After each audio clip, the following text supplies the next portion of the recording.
पूर्वाचार्य चरणारविंदो। कथा में वैसे विच्छेद दास कर रहा है। अच्छा, समाप्त। चलो विश्राम की ओर है। आज हम लोग अतिशय सौभाग्यशाली हैं। सबसे पहले हम व्यासपीठ को साष्टांग वंदन करते हैं। सदा सर्वदा विराजमान महलों में, निकुंजों में हमारे अपने प्राणाधार श्री जय जय सरकार के युगल चरणों में साष्टांग प्रणिपात करते हुए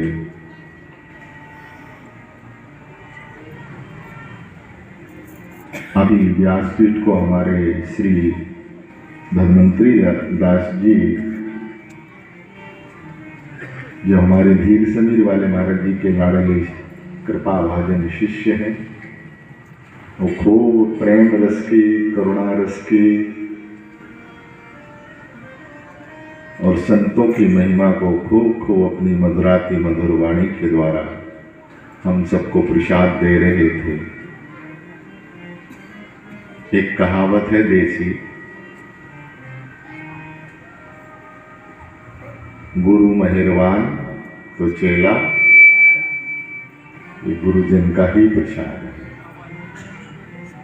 हमारे अपने छोटे सरकार, उनको भी खूब खूब दंडवत प्रणाम करते हुए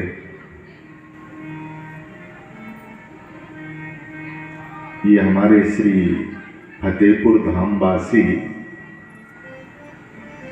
यहाँ जय जय सरकार की कृपा करुणा से कोई न कोई अनुष्ठानिक कार्य सदाई चलते रहते हैं।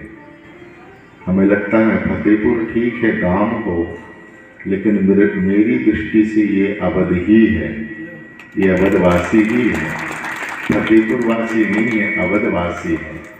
अब फतेहपुर को श्री अवध में परिणित कर देना, फतेहपुर गांव को और श्री अवध में परिणित कर देना, ये किसकी महिमा है?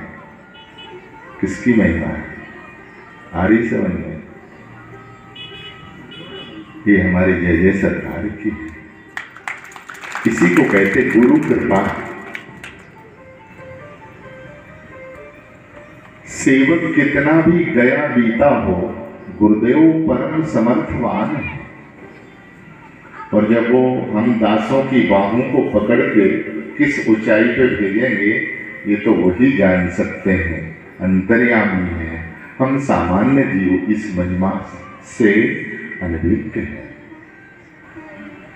कितना बड़ा सौभाग्य है,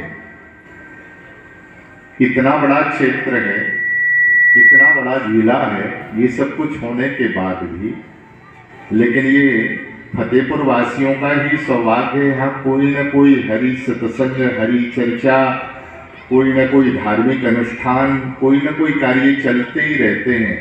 यहाँ संतों का दर्शन बिना मांगे, आप वृंदावन जाएंगे तब इन ब्रजवासियों का, वृंदावन वासियों का दर्शन होगा। आपको घर बैठे संतों का समागम, संतों की कथा सहज में मिल रही है। इससे बड़ा जीव का सौभाग्य भैया और क्या हो सकता है? यही भगवान की कृपा है। यह सब साधन ते नहीं होई, तुम्हारी कृपा पाव कोई कोई। बड़ी सुंदर बात आप अपने सत्संग के माध्यम से श्री मानस जी के अंतर्गत संग की महिमा, सत्संग की महिमा, भक्ति ही पहले, ये संतों का समागम, संत समागम, हरि कथा और जग में दुर्लभ दो, ये दोनों वस्तुएं दुर्लभ हैं। क्या बोले? संतों का दर्शन, संतों का मिलन और सत्संग। ये धन और संपत्ति, संसारिक प्रतिष्ठा, मान और वैभव, ये तो सहजावृत्ति से सबको ही प्राप्त हो सकता है, लेकिन संतों का दर्शन अति दुर्लभ है। दुर्लभ नहीं, अति दुर्लभ है। और यदि मिल रहा है तो इसको कहते भगवदीय कृपा का प्रसाद।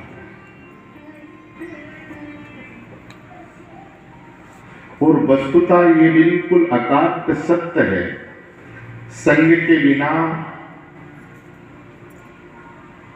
हृदय का मार्जन नहीं हो सकता है। हम अधिक समय नहीं लेंगे, छोटी सी बात कहेंगे। कोई बर्तन मैला है, उस मैल को धोने के लिए, चलो ये वस्त्र ही मान लो, हमारा वस्त्र है, देखने में व्हाइट है, सफेद है, श्वेत है, लेकिन ये मैला हो गया, काला हो गया। अब इसकी कालिमा को धोने के लिए हमें कोई ना कोई संग की आवश्यकता होगी, ठीक है ना? और यदि इसके तदरूप अनुरूप वो संग इसको मिल जाएगा जिससे इसकी कालिमा नष्ट होने वाली है, चाहे वो सर्फ कहिए, सोडा कहिए, साबुन कहिए, जो भी कहिए, और उसके द्वारा इसकी कालिमा नष्ट हो सकती है। एक सामान्य सी बात है, वस्त्र साफ सुथरा हो जाएगा, उज्जवल हो जाएगा, निर्विकार हो जाएगा। ऐसे ही भैया ये जीवात्मा जन्म जन्मांतरों के विकारों से, पाप रूपी कर्मों के द्वारा ये हमारे हृदय का जो है ना मानस धूमिल हो गया है, काला पड़ गया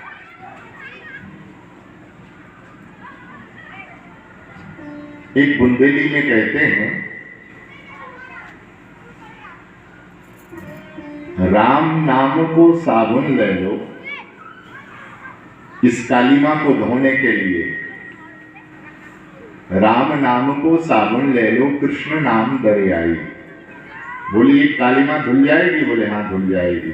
लेकिन अभी एक विशेष बात कही उन्होंने, बोले राम नाम रूपी साबुन भी तुम्हारे पास उपलब्ध हो गया, कृष्ण नाम रूपी सागर भी तुम्हें मिल गया सहजता से, लेकिन जब तक यह जीव रूपी वस्त्र श्री सद्गुरुदेव का कृपा स्पर्श नहीं कर लेगा, तो यहाँ महाभागवत संतों ने लिखा है कि अपने गुरु को बना बरेठा विषम दाग मिट जाए। इस कालिमा को धोने के लिए कौन है? बोले सद्गुरुदेव। क्या है? बोले जैसे धोबी के घर में हम वस्त्रों को दे करके उसको साफ सुथरा धोबी मार मार के पछाड़ के जल से प्रक्षालन करके साफ सुथरा बना देता है, ऐसे ही सद्गुरुदेव भगवान ये शरीर रूपी चादर को अपनी कृपा रूपी छड़ी से मार मार के और इसको साफ सुथरा करके श्री जी की सेवा के लायक, युगल सरकार की सेवा के लायक जीवात्मा को समर्पित कर देते। हे नाथ, यह आपका है, आप अंगीकार करिए। तो देखिए, जीवन में गुरुदेव मिल गए तो हमें परमात्मा से भी, परमात्मा का भी मिलन हो गया। अगर जीवन में गुरुदेव की उपलब्धि ना होती, गुरु कृपा हमें ना मिलती, तो हो सकता था ना तो हमारे जीवन में यह सत्संग मिलता, न संतों के दर्शन का सौभाग्य मिलता, और ना ही परमात्मा के श्री चरण कमल की भगवदीय प्राप्ति हो। तो जीवन में गुरुदेव आ गए तो सब कुछ सहज हो गया। तो क्या हुआ? बोले ये संग की महिमा है। जघाई और मधाई जैसे के जीवन में श्री चैतन्य महाप्रभु जैसे महाभागवत का मिलन हो गया, तो जो रोज मदपान करने वाले, मांस मदिरा का भक्षण करने वाले, चार चार वेश्याओं की संगति करने वाले, लेकिन महापुरुष के संग मात्र से ही ऐसा जीवन बन गया कि भागवत में उनका नाम का लेखन हो। किसकी महिमा? बोले इन संत चरण की महिमा है, इन महाभागवतों की महिमा। जघाई मधाई जैसे पापी को अजामेल के जीवन में संतों का संग मिला। अजामेल अजामेल नहीं रहा, वो भी श्री वैकुंठवासी हुआ, वैकुंठ का अधिकारी बन गया।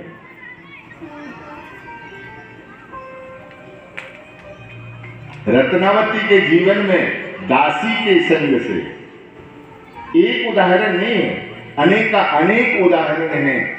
जो घर में झाड़ू और पोछा करने वाली सेविका है, उसके मात्र संग से वो भक्ति है, उसके रोम रोम में श्री भक्ति महारानी विराजमान है। रानी देखती थी कि घर में ये पोछा लगाती है, झाड़ू लगाती है, प्रसंग नहीं कहना, लेकिन मूल बात हम निवेदन करना चाहते हैं कि वह दासी हे बिहारी, हे प्राणाधार, हे गोविंद, ये नाम सुन। और वो श्री ठाकुर जी का नाम ले लेके पोछा भी लगा रही है, रानी के महलों का करती जा रही है और रोती भी जा रही है।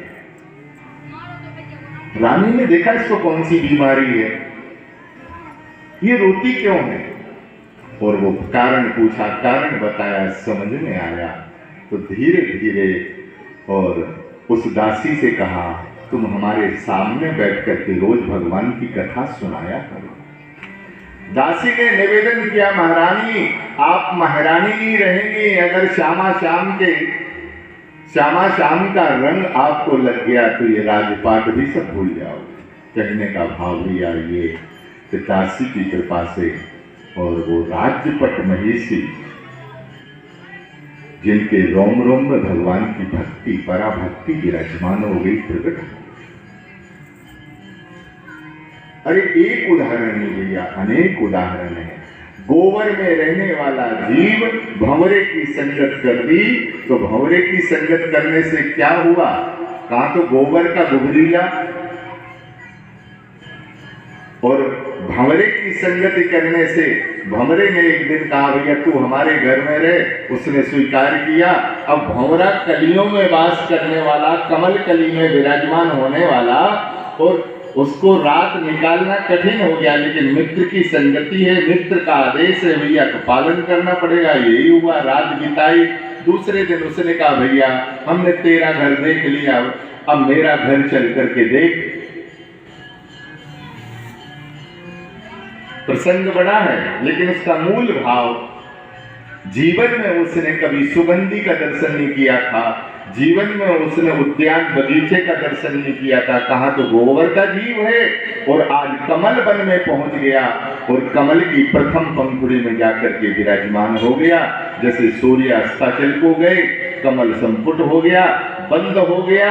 योग की बात देखिए, संग के प्रभाव से गोबर का जीव सबसे पहले जब माली आया तो उसी कमल को तोड़ा, किसको, जिसमें गुबरीला बैठा था, और वो जाकर के शिव जी के मस्तक के ऊपर विराजमान।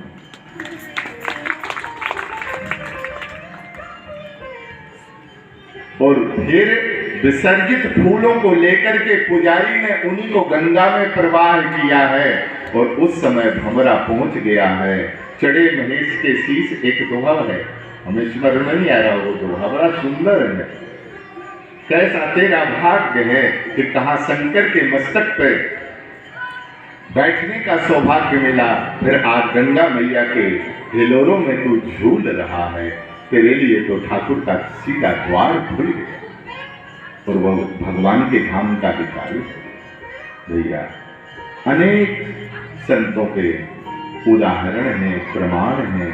इसलिए भैया यदि हमें जो चाहे गुरु संधि को सोच सजाती संग, यदि हम गुरुदेव के हृदय में बैठना चाहते हैं और उनके हृदय की बात को जानना चाहते हैं तो बोले पहले संगाती को देखो, संतों का संग करो, सत्संग करो, तुम्हारी बुद्धि समझ में आ जाएगी। और तिन से बाद अनन्नपन्न तब लागे रस रंग, ये भक्ति रूपी रंग तभी तुम्हें निखार लाएगा और लगेगा। उस संग की अनंत महिमा है, और उस अनंत महिमा को हम प्रणिपात करेंगे, वंदन करेंगे। खूब खूब आप लोग सौभाग्यशाली हैं, और जय जय सरकार की कृपा करुणा से ये सदा ही रस वर्षता रहता है।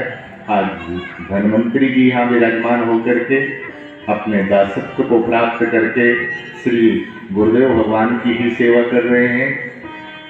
ऐसे संत हैं जिनके दर्शन मात्र से भक्ति सहज प्रकट हो जाएगी। ऐसे महापुरुषों के चरणों में हम खूब खूब वंदन करते, दंडवत प्रणाम करते हुए वाणी को विराम। जय जय श्री हरिदास, श्री हरिदास।